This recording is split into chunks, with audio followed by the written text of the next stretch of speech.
Alright. Let me record it. Cool. So, this is a Heroes of the Storm speedrun. I'm going to be using Zul'jin on Braxis, Holdout, Shire, and then Sky Temple. I'll get to the other maps. I'll explain them whenever I get to them.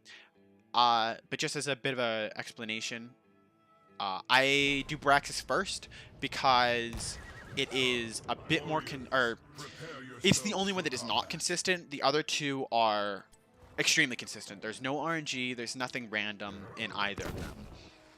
However, in Braxis, it is a 50-50 as to what lane the pens, the objective for this map, spawn in. There's nothing you can do about it. There's no way to manipulate that as far as anyone's aware. So it's really just down to getting that 50-50 correct. It's okay, cool. So it's just easier to restart a run rather than try to push the other lane. It's just very, if you get the wrong spawn, it's just very unoptimal. You take a lot of damage. It's just not good. Okay. Yeah, so you'll notice I attack that tower without any minions. I do that first to get some chip damage. That's a pretty common strat. However, I also like it because it reduces my health, and that's way more important in my opinion. Having low health means that we can do a lot more damage to this first minion wave, and we can kill these towers in the first wave. We can't kill both of them, but we can kill the first one and get a lot of damage on the second. So this guy is targeting the gate, which is a little unfortunate. That's not what we want. You'll notice that I'm a very low health threshold. That's normal because my trade is on. It constantly drains my health whenever I'm attacking in exchange for a lot more damage, and that's really good. But it just means that any of these minions can kill me if they attack me. So other than one section that's coming up, I am not going to be taking any damage this run. Which really just boils down to making sure you don't take splash damage from the core, you're not doing incorrect minion aggro, and you're kiting mercenaries correctly, which I'll exhibit later. However, I am healing here, you'll notice. I'm using my E, which regenerates me. And that is because I want to be at high health for this next section, because I am going to be taking damage, and that damage is not avoidable. So I'm going to be taking down the siege camp. You really want the siege camp because there's no way, unless you're playing Sylvanas, there's no way to push to the end with the Zerg wave alone. So you get these guys because they're really tanky, which is great for the core. And they're real tanky, and they reduce the armor of any structures that they hit, which means you're going to be doing a lot more damage to the forts and towers. We got a little bit of a bad time here because my trait was on, and so I had to heal again, which is definitely not necessary. Generally, you just turn your trait off until the very end. It shouldn't matter. It just means we're going to lose more Ultralists. We might have lost maybe 5 seconds. Yeah, that's the majority of this run, or at least this map is just making sure you get that minion aggro in the first 2 waves correct. You want to deal a lot of damage to the towers, but not necessarily kill them. You want the minions to kill them off, and you do not want to damage the gates. The gates are really important. Okay, so we got some weird stuff over there, but that's fine because this guy's way behind now, which means he's not going to take damage. And that's what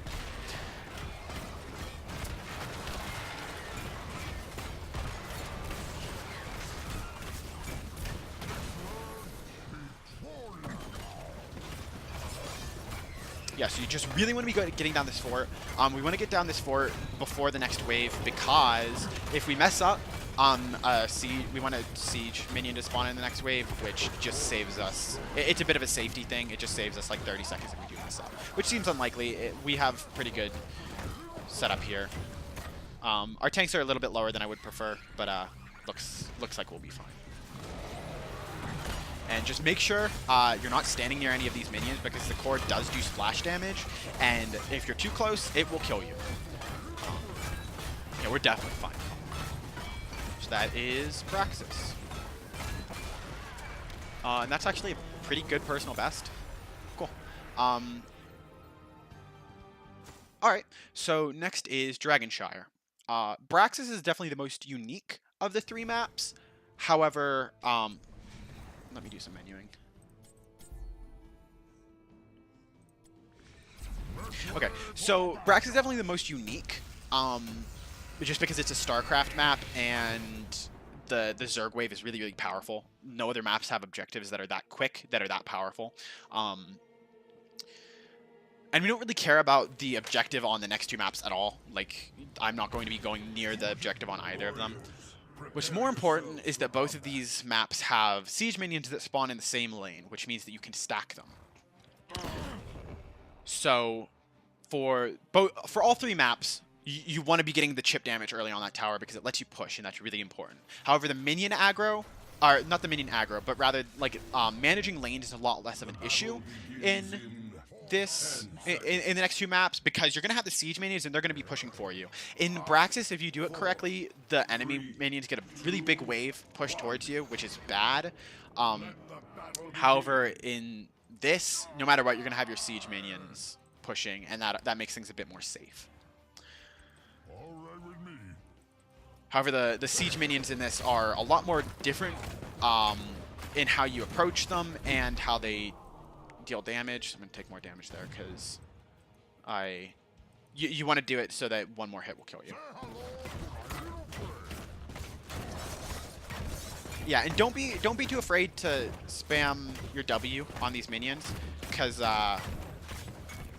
you don't. Unlike a lot of other runs, you really don't have a massive use for mana. You want Grievous throw up all the time, but you almost never use your E, so just throwing out your W is pretty good. It does a lot of minion damage, and it pushes. So we're actually just going to make it so this wave is pushing. We don't actually care to stay here too long, because we're going to go do siege camps. And so I have to focus a little bit at the beginning of this, but after that I'll be able to explain it to you.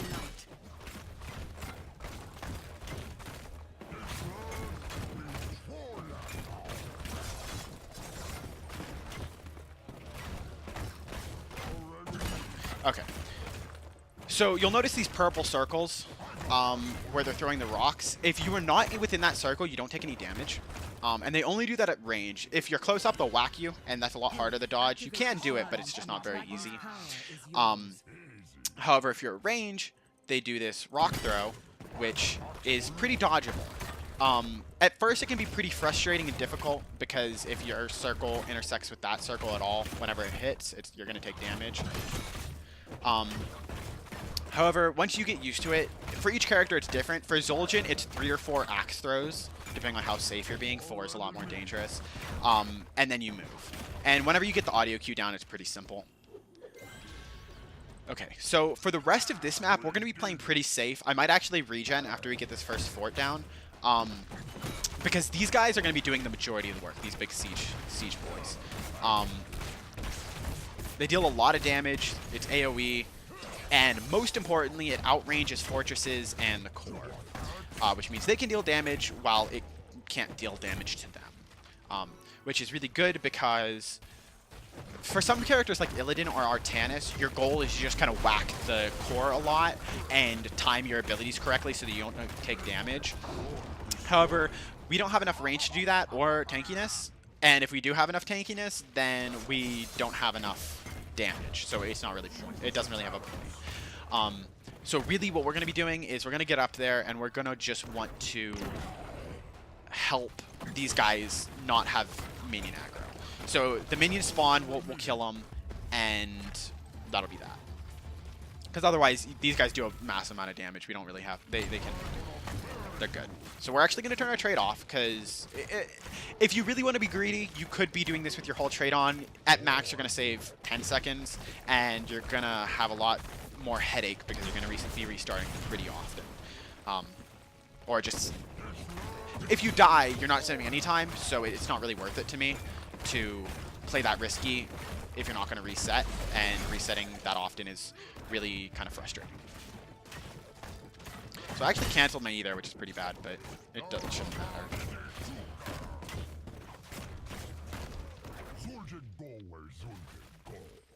Okay, so these guys actually have it blocked, which is something that I'll definitely be showing off. Okay, they don't have it blocked. On Sky Temple, I'll be showing off a strat where you actually block off the lane and kind of queue up a whole bunch of minions behind them. It's pretty consistent. Something I forgot to mention is that we definitely want them to attack this fort. Because now they should all walk around to the right side. I might have messed it up because they got those minions, but it looks like they're all going to walk around the right side. If they walk around the left side, then they will get in range of this tower and it'll start killing them. This is actually perfect. We got all 4 of them to attack it at once. Sometimes they'll glitch up here where they won't really push, and that's really frustrating.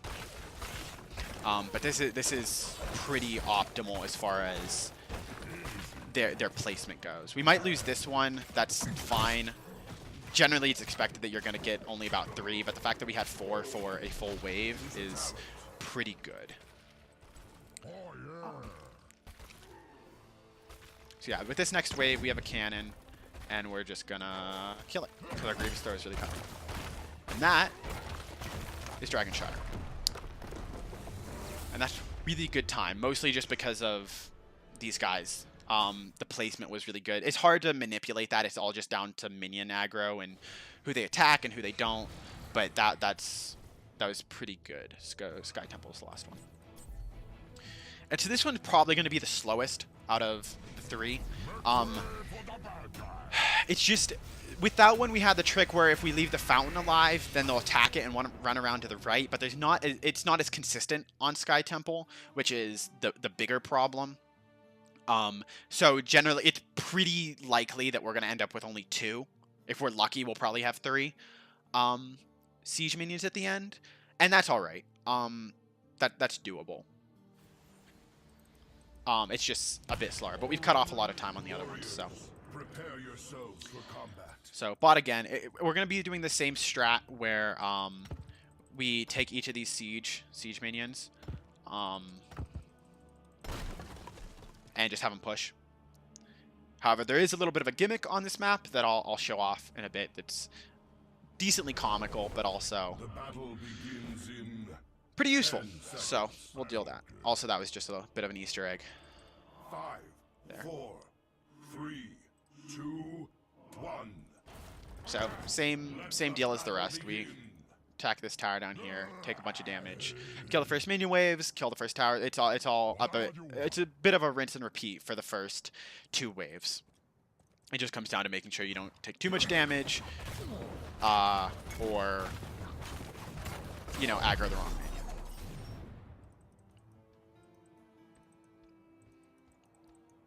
And you definitely want to make sure you're behind these guys because they prioritize. I think whoever's closest. I'm not sure how exactly what determines minion priority in this game, but I'm pretty certain it has to do with who's closest, whether it's other minions or heroes. So if you're too close to them, they will just attack you. So you want to make sure you are definitely behind your melee boys. So this is bad. A lot of them are attacking the gate, which is pretty unoptimal. Can't super help that though. It just comes down to the map and where the minions were and small little things on aggro. This will be a good wave though. Actually, that guy's attacking. Again, all of these things just save small increments of time. None of them are exceedingly important, like these guys attacking the gate. It's all doable. It's just a bit less optimal. So we actually want that tower to be there because they will eventually take care of it, but it helps them push. And again, I'm going to have to focus just because it's a little tricky setting this up at the very beginning.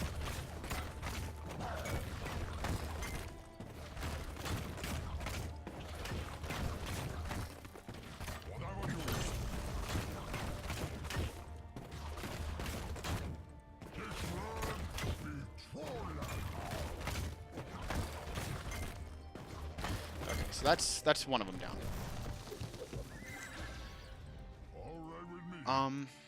Yeah, so they're going to come up here. These guys also have a bit of a weird thing where sometimes the ranged minions coming down this wave will attack them, but that doesn't seem to happen super often, and it's not a big deal.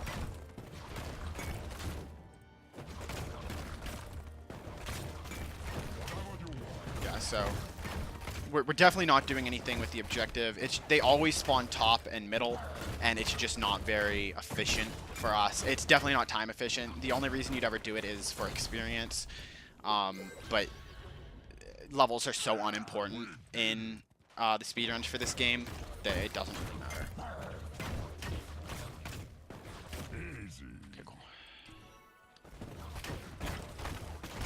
So we have a decent minion wave. It doesn't look like those guys had the weird positioning. This is looking pretty good. And the bit of a, just not really a glitch that I was mentioning earlier happens on this bridge, and it'll be pretty obvious whenever it happens, so I'll point it out. It makes this second fortress significantly slower, but it makes the core quite quick. And again, whenever we get to this fortress, I'm going to heal. I might actually heal a bit early, just since this is a pretty good time and I don't want to lose it. I'm just going to play it safe from here. Because Zul'jin still has, like, Grievous Throws is a 50% increase, so that's pretty notable. This actually might not have worked. I don't know if the glitch is gonna work this time. If it doesn't, it's not a big deal. It loses a little bit of time. We have to wait for like an extra wave or two on the core. No, it actually looks like it's working. So you'll notice all of these minions can't really get through, so they're just kind of sitting there, which means they're not taking damage. So we probably won't be able to queue up as many as I'd like. Generally, you want to queue up like 2, and if you're really lucky, 3. But that would have included me not attacking that tower earlier, and it's a bit more because there's always a chance that it doesn't work, because it just comes down to their positioning. But basically, it means that we have a full wave here that's barely taken any damage, and we already have another wave coming. So I actually am going to greed for this one, turn on my trait, because we want this next wave is probably going to spawn, but we definitely want to have this fortress dead before another one spawns. Yeah, so that's a bit poor timing. But once the fort's down, we start spawning siege minions, and that means that we can deal a lot more damage to the tower, because these guys are going to take a little bit of time. So like I mentioned before, they're going to come up on this left side, which means this guy's probably going to start attacking them. This one's going to die. Yeah. Again, very not what you want, but there's really nothing to do because the fountain is so low here that it's almost inevitable that they're going to target it first. So really our job here is to just worry about minion aggro, try not to let any of our other guys die. This one might die, and that's, again, having 2 is pretty typical. It's just not exactly what you want.